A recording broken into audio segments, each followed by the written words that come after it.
The family's holiday dinner was already underway when I stepped into the room, my heart pounding like a war drum. Everyone was there, Mom, Dad, my sister Emily with her kids, and of course, my wife, Lisa. She sat near the head of the table, her face glowing with false laughter. Across from her, a man I'd come to despise more than I thought humanly possible, Alex. He sat there, his smug expression carved deep, leaning back like he owned the place. They both didn't see it coming. The flash drive in my pocket felt like a grenade. Hours earlier, I'd stumbled across the evidence, their messages, their videos, their damn plans. Lisa's lies finally unraveled like the cheap thread they were. I didn't sleep the night before. I didn't need to. I replayed the recording over and over, letting the anger fill me like gasoline. Now I was here, facing the fire. The festive chatter faltered as I strode in, ignoring the casual greetings. I went straight to the TV in the corner of the dining room. Silence descended as I plugged in the flash drive. "What's this?" Lisa asked, her voice sharp, an edge of nervousness betraying her. "You'll see," I replied coolly, not even glancing her way. The video began to play, and the air thickened with tension. It wasn't just any video, it was them. His hands on her, her fake giggles, the whispers, the betrayal. The room erupted into gasps and stunned silence.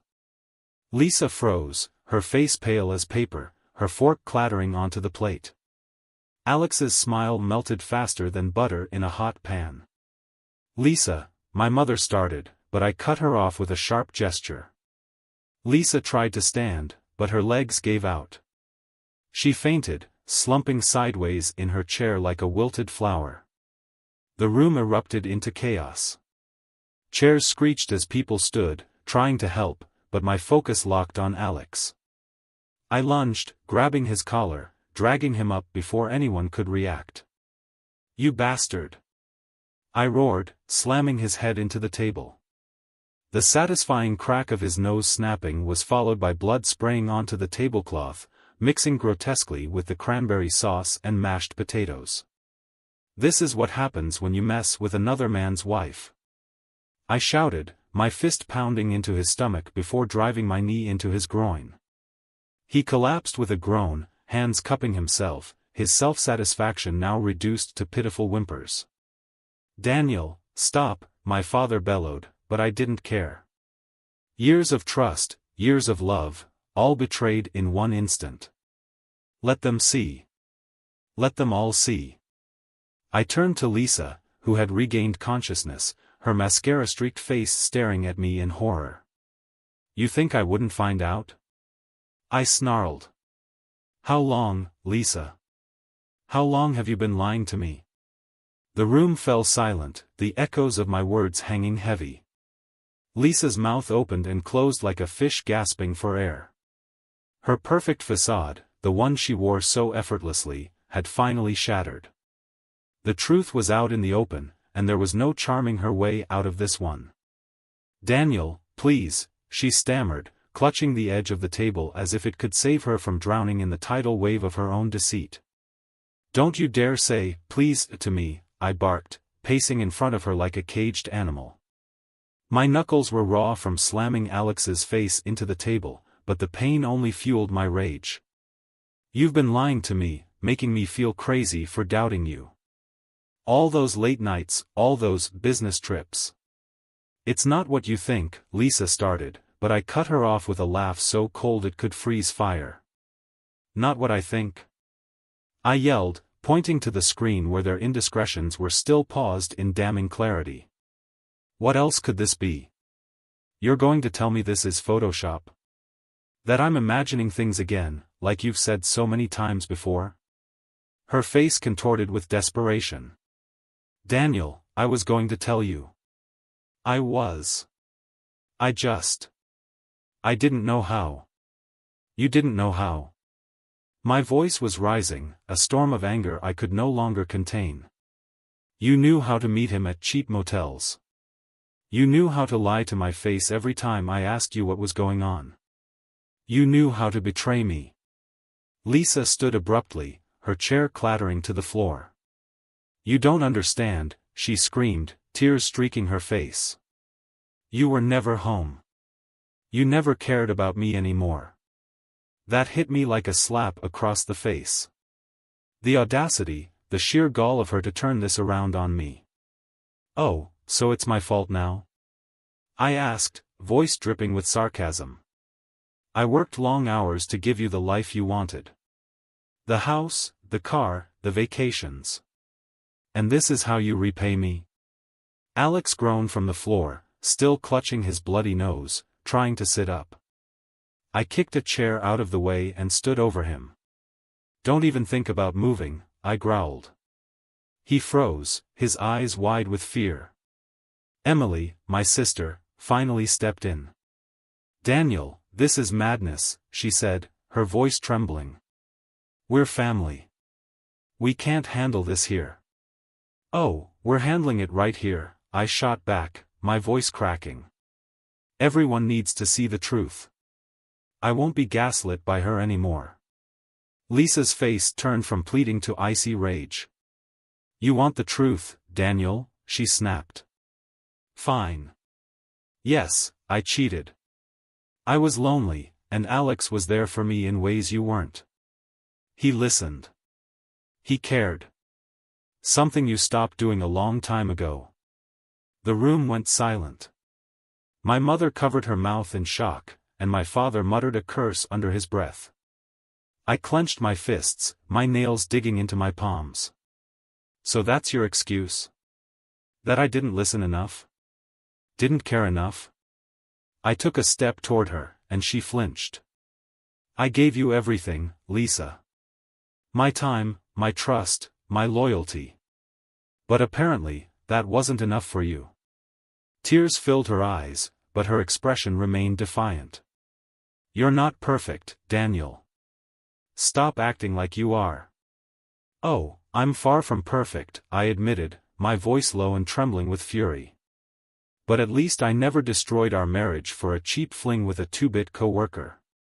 Coworker, my father blurted out. Lisa, you've been bringing your lover around this family? Under our noses? Lisa's face reddened, but she stayed silent. Alex, finally managing to speak through his mangled nose, stammered, it wasn't supposed to happen like this. We didn't mean to hurt anyone. I laughed bitterly, my voice echoing off the walls. Didn't mean to hurt anyone. You two schemed behind my back for months, maybe years, and now you're telling me it wasn't intentional? My sister tried to intervene again. Daniel, let's just calm down. We can talk about this. No, I interrupted. I'm done talking. Talking hasn't gotten me anywhere with her. All she's ever done is lie. Lisa glared at me, her hands shaking. What do you want me to say, Daniel? That I'm sorry? Fine. I'm sorry. But don't act like you're some saint. You've ignored me for years.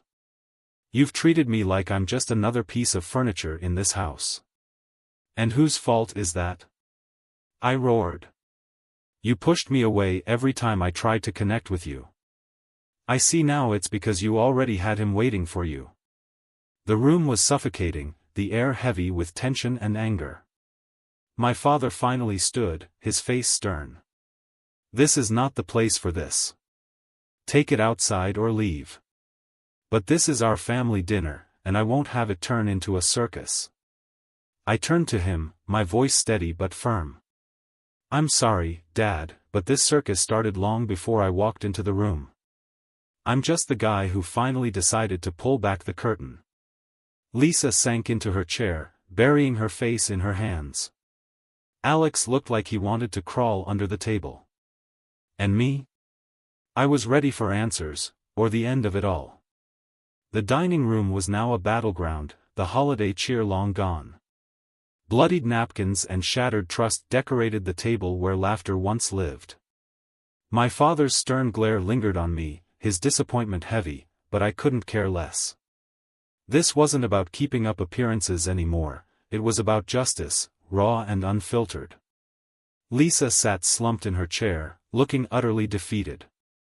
Alex, the spineless coward, dabbed at his bloody nose with a napkin, his face pale and glistening with sweat. I wasn't done with either of them.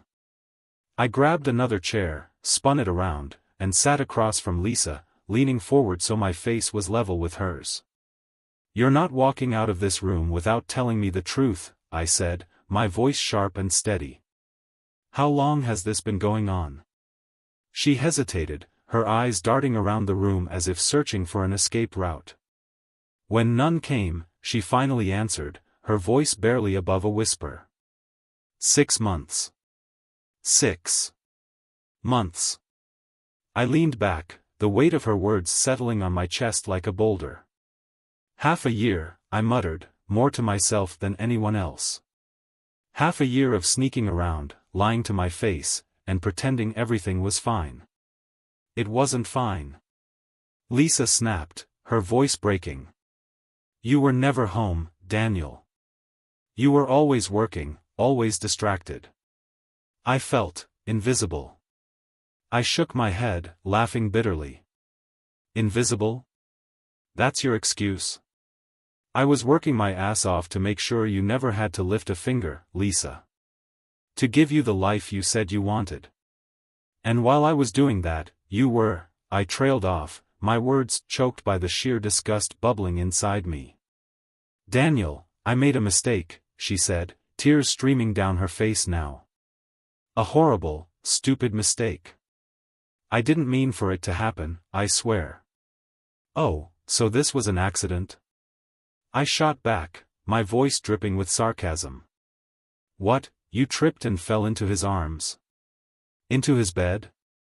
Her face twisted in anger. "You don't know what it's like to feel neglected. To feel like you don't matter anymore." I stood so abruptly that my chair toppled over. "Don't you dare twist this into something about me," I hissed. "You had choices, Lisa. You could have talked to me, gone to therapy, anything.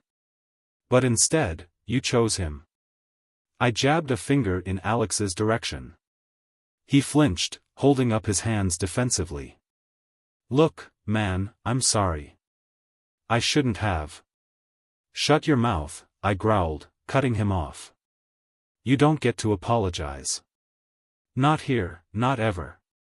The room was deathly quiet again, save for Lisa's muffled sobs. My sister Emily finally spoke up, her voice gentle but firm. "Daniel, this is a mess, but you can't solve it all tonight. Maybe you should both take a step back and cool down." "Cool down?" I echoed, turning to her. "Emily, this isn't something you just cool down from. My wife, your sister-in-law, has been screwing another man for 6 months. This isn't a little spat that can be fixed with an apology and a hug. Still," she pressed, "you're just going to make things worse if you keep going like this. Think about what you really want here." What I wanted? That was the million-dollar question, wasn't it?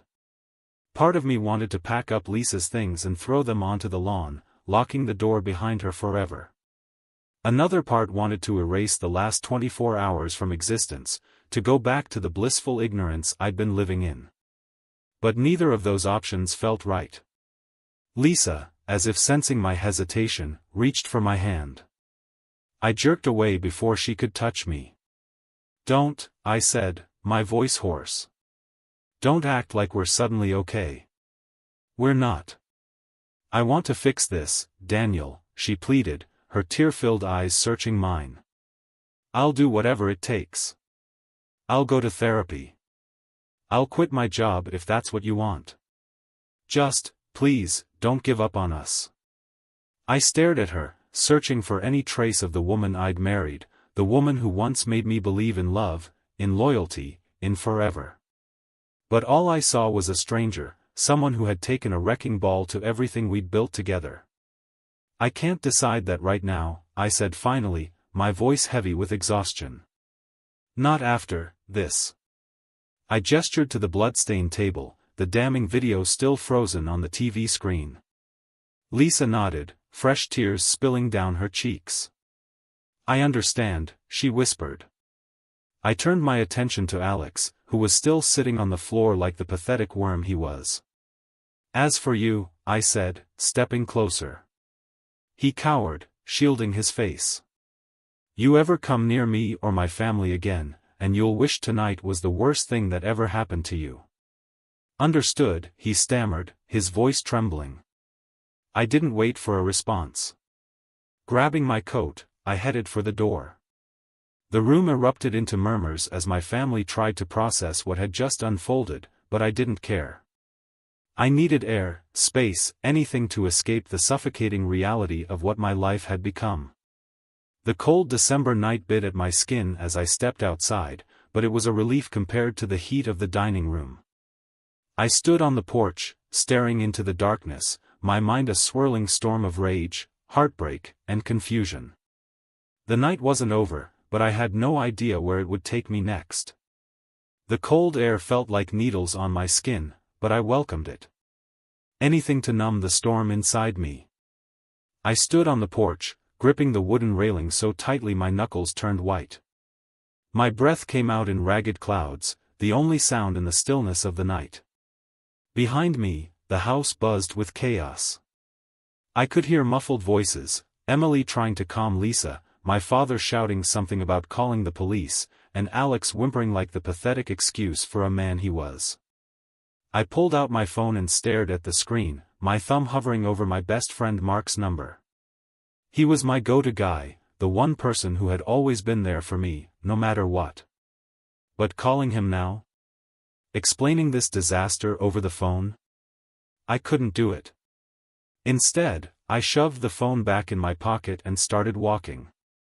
The quiet streets of my childhood neighborhood felt surreal, like I was moving through a dream I couldn't wake up from. Every Christmas light and festive decoration on the houses I passed felt like a cruel joke.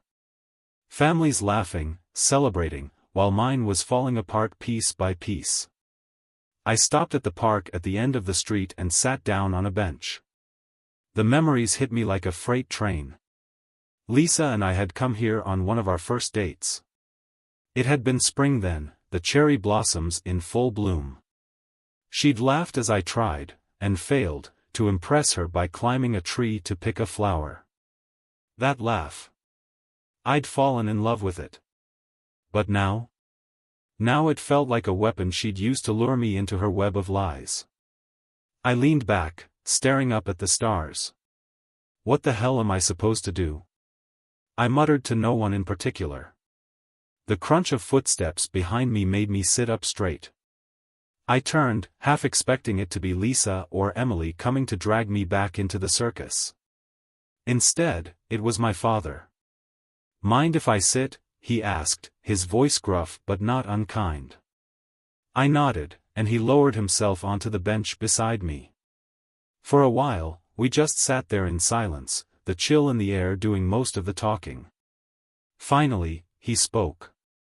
"You know, your mother and I have had our fair share of fights over the years," he said, his tone measured. "Some pretty bad ones, too. But this is something else." I didn't respond, just stared at the frost-covered grass in front of me. "Lisa screwed up," he continued. "No doubt about that. And that Alex? I'd like to take a swing at him myself. But what matters now is what you're going to do about it." I let out a bitter laugh. "What can I do, Dad? She destroyed everything. How do you come back from that?" He sighed, his breath visible in the cold. "You can't undo what's been done. But you've got choices. You can try to rebuild, if you think there's anything worth saving. Or you can walk away and start over." "Start over," I muttered, the words tasting foreign on my tongue. "Do you have any idea how much we've built together? The house, the plans, the memories." "Memories don't mean much if they're built on lies," he said bluntly. I looked at him, surprised by his harsh tone. "I'm not saying it to be cruel," he added, softening. "But you've got to think about what's best for you, Daniel. Not her. Not anyone else. Just you. The words hung in the air between us, heavy and undeniable. Do you think people can change? I asked, my voice barely audible. He was quiet for a long moment before answering. I think they can, but only if they truly want to. And even then, it doesn't mean you have to stick around waiting for them to prove it. I nodded slowly, the weight of his words sinking in. You've always been a good man, Daniel, he said, clapping a hand on my shoulder. Don't let this break you. You deserve better. With that, he stood and walked back toward the house, leaving me alone with my thoughts. I sat there for what felt like hours, replaying everything in my mind, the lies, the betrayal, the confrontation. Every time I thought about Lisa's face, her tears, her excuses, I felt a fresh wave of anger crash over me. But beneath the anger, there was something else. Something quieter, but just as powerful. Sadness. Grief for the life I thought we had. For the woman I thought she was. Eventually, the cold became too much to bear, and I made my way back to the house. When I stepped inside, the dining room had been cleaned up, the blood and chaos scrubbed away as if it had never happened. But the tension lingered, thick and suffocating. Lisa was sitting alone at the kitchen table, her hands wrapped around a mug of tea. She looked up when I walked in, her eyes red and swollen. Daniel, she started, but I held up a hand to stop her. I don't want to talk right now, I said, my voice flat. I'm going to bed. She nodded, her shoulders slumping in defeat. I made my way upstairs to the guest room, shutting the door behind me. Lying there in the dark, I stared at the ceiling, my mind a whirlwind of thoughts. Could I forgive her? Did I even want to? And if I couldn't, what would life look like without her? I didn't have the answers yet. But one thing was certain, nothing would ever be the same again. Morning light seeped through the guest room curtains, the muted glow doing little to soften the ache in my chest. I hadn't slept much, if at all. My thoughts had kept me awake, swirling in endless loops of betrayal and rage. I threw on some clothes and made my way downstairs, bracing myself for the aftermath. The house was eerily quiet, the kind of silence that felt unnatural. Lisa wasn't in the kitchen, the dining room, or the living room. Part of me felt relief not to see her, but another part felt the pang of absence, a cruel reminder of how deeply her betrayal had embedded itself in my life. Emily was sitting at the kitchen island with a cup of coffee. She looked up when I entered, her expression a mix of worry and pity. "Morning," she said softly. "Is it?" I replied, pouring myself a cup of black coffee. She didn't push, which I appreciated. Emily had always been the empathetic one in the family, but even her presence felt like too much this morning. "I made Lisa leave last night," she said after a pause. "Figured you needed space." I froze, the cup halfway to my lips. "You what?" "She didn't want to go," Emily explained quickly, "but I told her this was your house too, and if anyone needed to leave, it was her." I sat down, the tension in my shoulders easing just slightly. For the first time since this whole mess began, someone had made a decision that felt like it was in my corner. "Thanks," I muttered, genuinely meaning it. "She said she'd be at a hotel," Emily added. "And that she'd wait for you to decide when or if you want to talk." I nodded, not trusting myself to say more. After breakfast, I decided to leave the house. I couldn't sit in that place any longer, surrounded by memories that now felt tainted. I needed air, space, a chance to think without the walls pressing in on me. I drove aimlessly for a while, letting the hum of the engine and the rhythm of the road distract me. My mind, however, refused to stay quiet. Flashes of the previous night kept invading my thoughts, the damning recording, Lisa's pale face, Alex's broken nose, and the chaotic storm that followed. I gripped the steering wheel tighter, my jaw clenched as the emotions threatened to overwhelm me again. Eventually, I ended up at a small diner on the outskirts of town. It was one of those places where the coffee was always strong, and the waitresses called everyone Han. I slid into a booth in the corner, grateful for the anonymity. The waitress, a woman in her 50s with a kind smile, poured me a cup of coffee without asking. "Rough night?" she asked, her tone sympathetic but not prying. "You could say that," I replied with a faint smile. As I sipped my coffee, I pulled out my phone and stared at the screen. There were texts from Lisa, short, desperate messages that I couldn't bring myself to open. "Daniel, please talk to me. I'm so sorry. I'll do anything to fix this." I locked the screen and shoved the phone back into my pocket, the sight of her name making my stomach churn. The truth was, I didn't know if I wanted to fix anything. Lisa's betrayal had cut deeper than I thought possible, and the idea of trusting her again felt like trying to rebuild a house on a crumbling foundation. As I sat there, staring out the window, I started to reflect on the cracks that had been forming in our marriage long before Alex ever entered the picture. Lisa wasn't wrong about me being busy.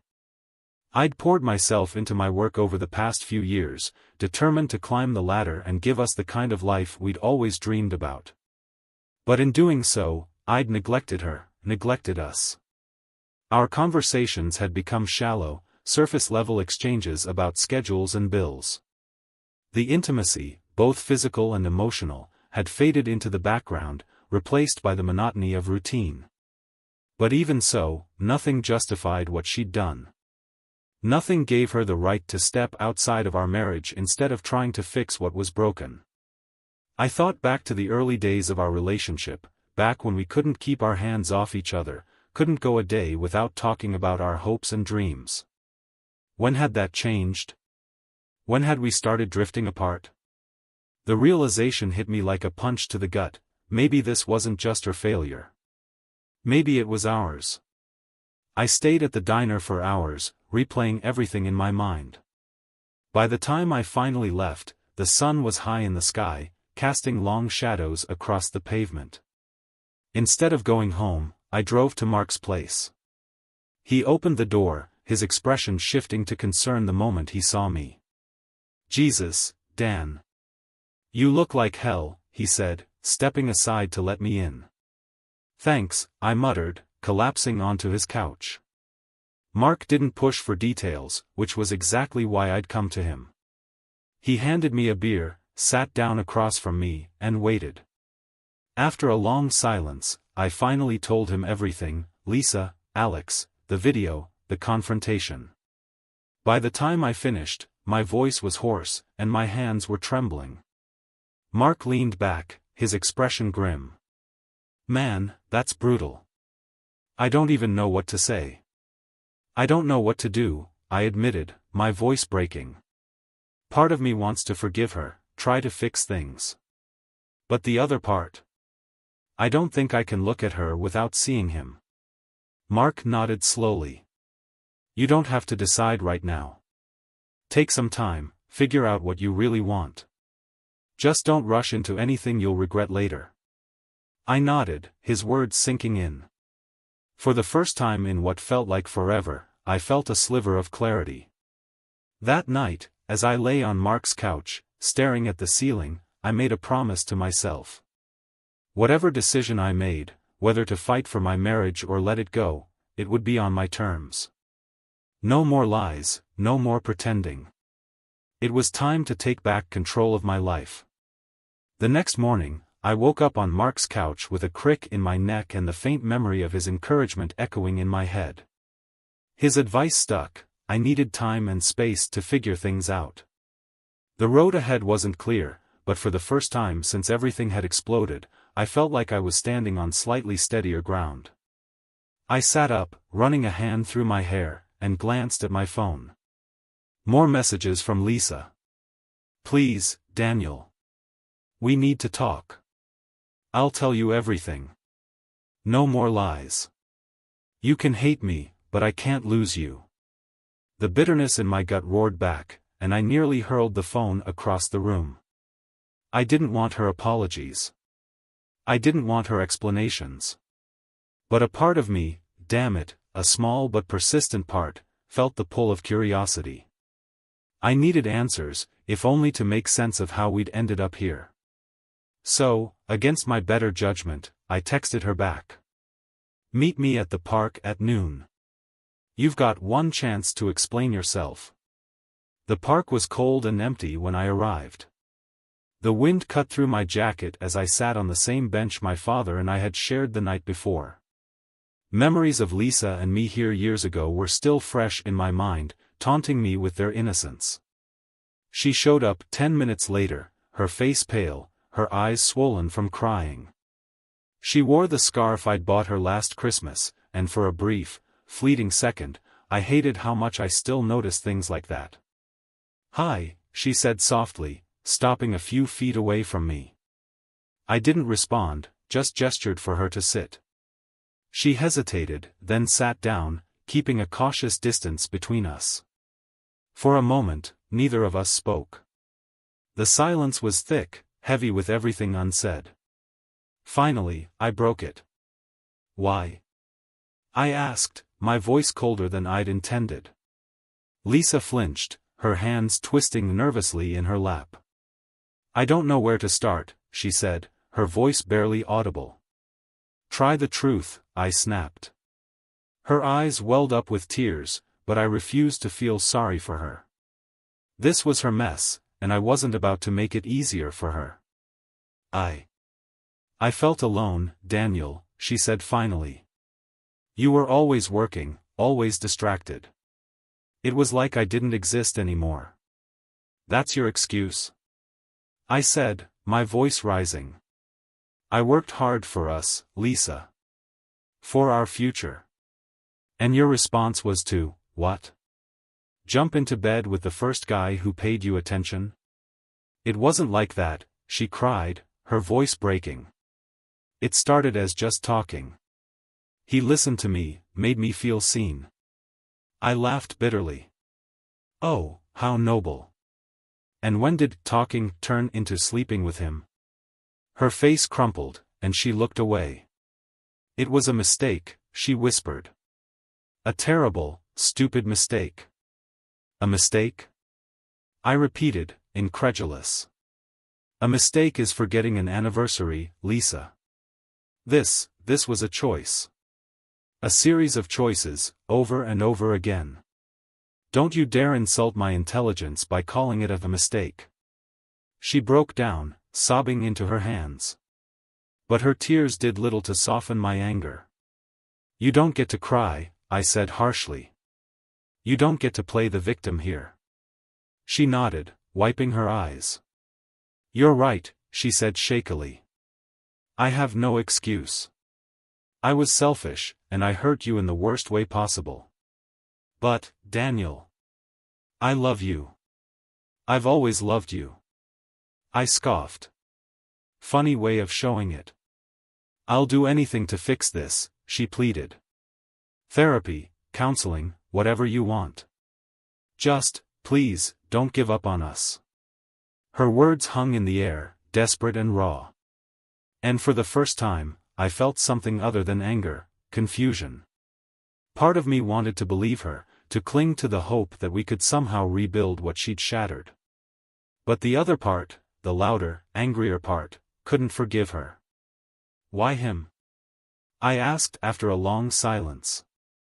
"Of all people, why Alex?" She hesitated, then looked down at her hands. "He was convenient. He was around." "It doesn't mean anything, Daniel. He doesn't mean anything." "Convenient," I repeated, the word tasting sour in my mouth. "You threw away our marriage for convenient." "I know," she whispered, her voice thick with shame. I stood up abruptly, unable to sit there any longer. The sight of her, the sound of her voice, it was too much. "I need time," I said, my voice tight. "Don't call me, don't text me. Just, give me time." "Okay," she said quickly, standing as well. "I'll wait, as long as it takes. I swear, Daniel, I'll do whatever it takes to make this right." I didn't respond. Instead, I turned and walked away, each step feeling heavier than the last. That night, back at Mark's place, I replayed the conversation in my mind, over and over. Her words, her tears, her desperate pleas, they were like a poison I couldn't purge.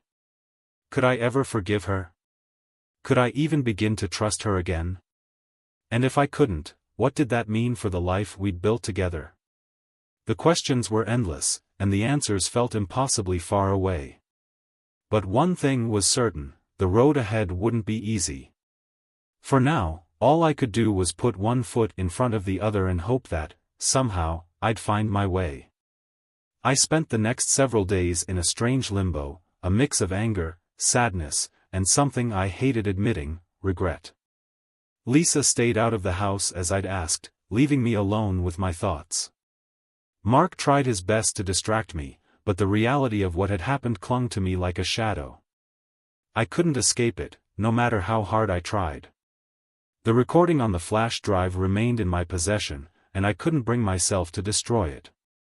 It felt like both a weapon and a wound, a reminder of what I'd seen, what I knew, and the depths to which Lisa and Alex had sunk. Late one night, curiosity, or maybe masochism, got the better of me. I plugged the flash drive into my laptop, my heart racing as I opened the file. What played out on the screen was a brutal confirmation of everything I already knew. Lisa's laugh, so familiar and once comforting, sounded hollow and tainted as she spoke to Alex in the recording. They joked, they flirted, they crossed every boundary that had once protected our marriage. It wasn't just the physical betrayal that gutted me, it was the emotional connection they'd shared, the intimacy that had once been mine. I slammed the laptop shut, my breathing heavy, my hands shaking. My chest ached as if I'd been hit by a truck, and I couldn't stop the tears that followed. This wasn't something I could forgive. Not now. Maybe not ever. The next morning, I decided to take control of my life. No more wallowing, no more replaying the betrayal in my mind. It was time to act. I called my lawyer, David, an old friend who'd helped me with some minor legal matters in the past. He didn't ask many questions when I told him what had happened, he simply listened, his tone professional yet sympathetic. "Daniel, you've got options," he said after I explained everything. "If you want to file for divorce, we can get the ball rolling immediately. But if there's even a small part of you that wants to try to save this marriage, I'd recommend couples counseling first. Either way, it's your call." I hesitated, the weight of the decision pressing down on me. Filing for divorce felt final, like cutting away a part of my life and walking away from it forever. But trying to save the marriage? That felt impossible after what I'd seen, what I knew. "I need time to think," I said finally. "Take your time," David replied. "But don't wait too long. The longer you let this sit, the harder it'll be to move forward, no matter what you decide." That afternoon, Emily stopped by unannounced. She brought lunch, a peace offering, I suspected, and sat with me in the kitchen while I picked at a sandwich I didn't have the appetite for. "How are you holding up?" she asked, her voice gentle. I shrugged. "Depends on the hour. Sometimes I feel like I'm okay, like I can handle this. Other times," I trailed off, shaking my head. Emily nodded, her expression understanding. "I can't imagine what you're going through. But you're stronger than you think, Daniel." "Am I?" I asked, my voice bitter. "Because right now, I feel like I'm barely holding it together." "You're allowed to feel that way," she said. "But don't let it break you. You deserve better than this." Her words struck a chord, and for the first time in days, I felt a flicker of something I hadn't felt in a long time, determination. That evening, I returned home. The house was as quiet as ever, but this time, it didn't feel suffocating. It felt like mine again. I went upstairs to the bedroom, pausing at the doorway. The bed we'd shared now felt like a monument to her betrayal, and I couldn't bring myself to sleep there. Instead, I grabbed a few things and headed back downstairs to the guest room. As I settled in, my phone buzzed on the nightstand. Another message from Lisa. I know you don't want to hear from me, but I'm not giving up on us.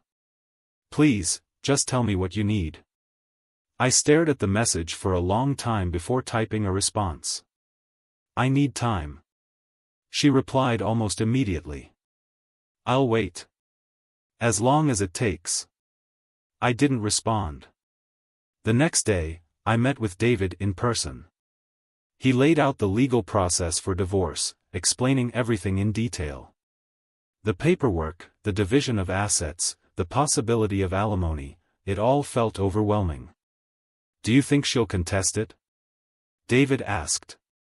I shook my head. No. She's too focused on trying to win me back. If I decide to file, I think she'll sign without a fight. Good, David said.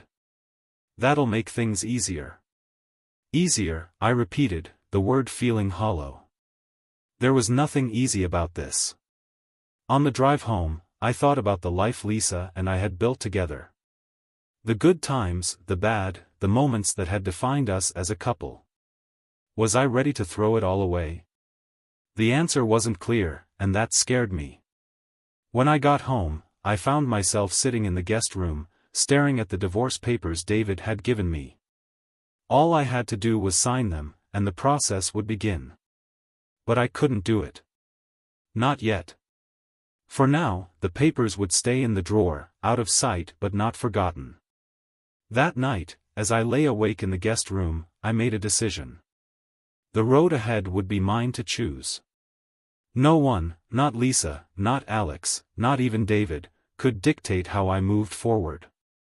Whether I chose to fight for my marriage or walk away from it, the choice would be mine and mine alone. For the first time in what felt like forever, I felt a sliver of control. And for now, that was enough.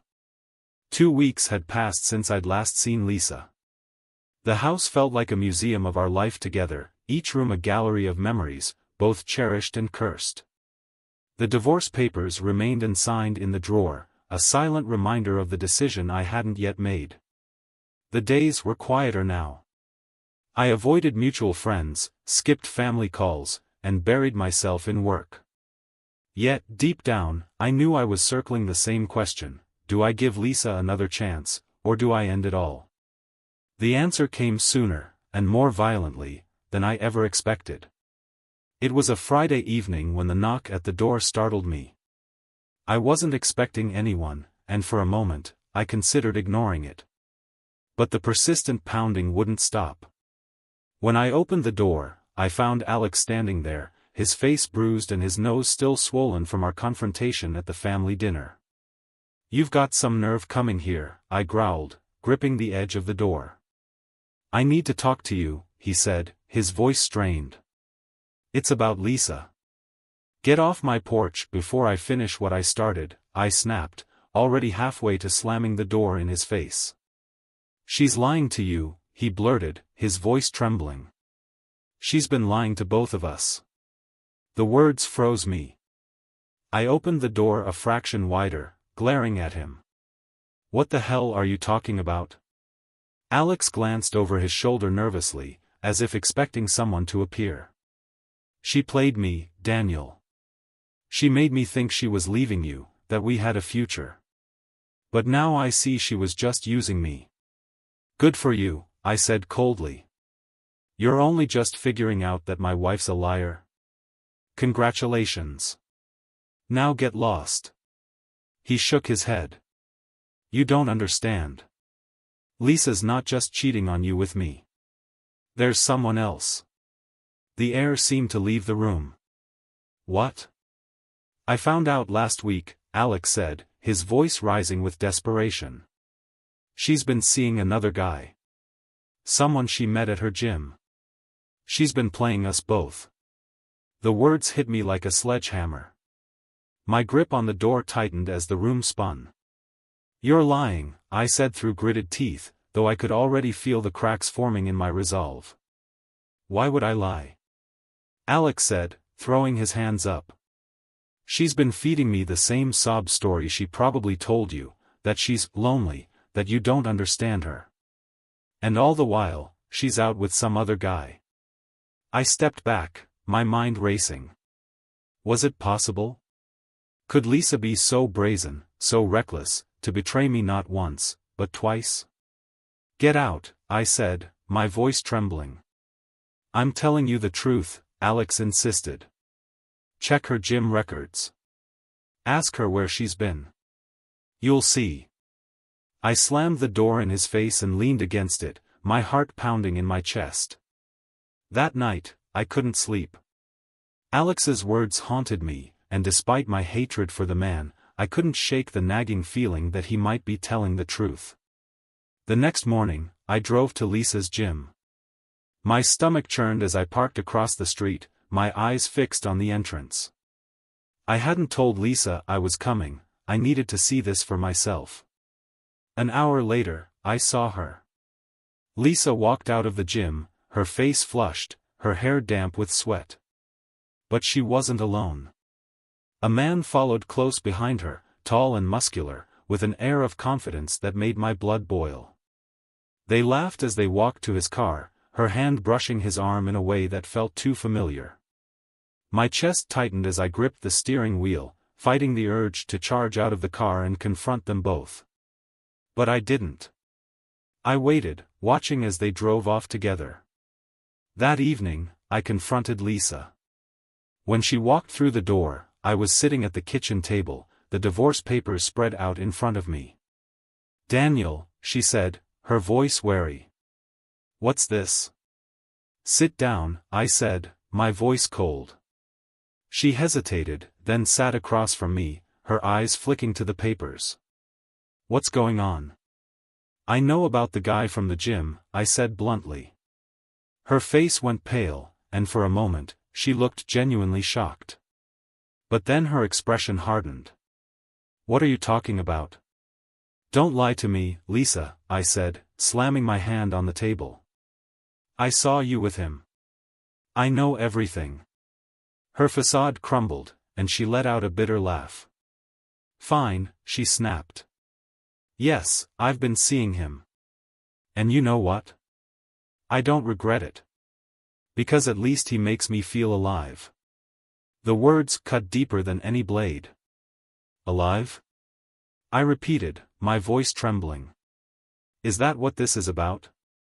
Your cheap thrills, your selfishness. You've destroyed everything we built for your own amusement. Lisa stood, her expression defiant. You don't get it, Daniel. You never have. You've been so busy being the perfect husband that you forgot what it means to actually live. I rose to my feet, my hands shaking with anger. Get out, I said, my voice low and dangerous. Take your lies, your betrayal, and get the hell out of my house. Her eyes widened, but she didn't argue. She grabbed her keys and stormed out, slamming the door behind her. As I sat alone in the empty house, a strange sense of calm washed over me. For the first time since this nightmare began, I felt free. Free from the lies, the manipulation, and the weight of a marriage that had long since stopped being a partnership. I picked up the divorce papers, signed my name with a steady hand, and placed them in an envelope. It wasn't the ending I'd envisioned, but it was the one I needed. Lisa's betrayal had shattered me, but it had also given me something invaluable, clarity. From this moment on, my life was my own. And for the first time in a long time, I felt ready to move forward.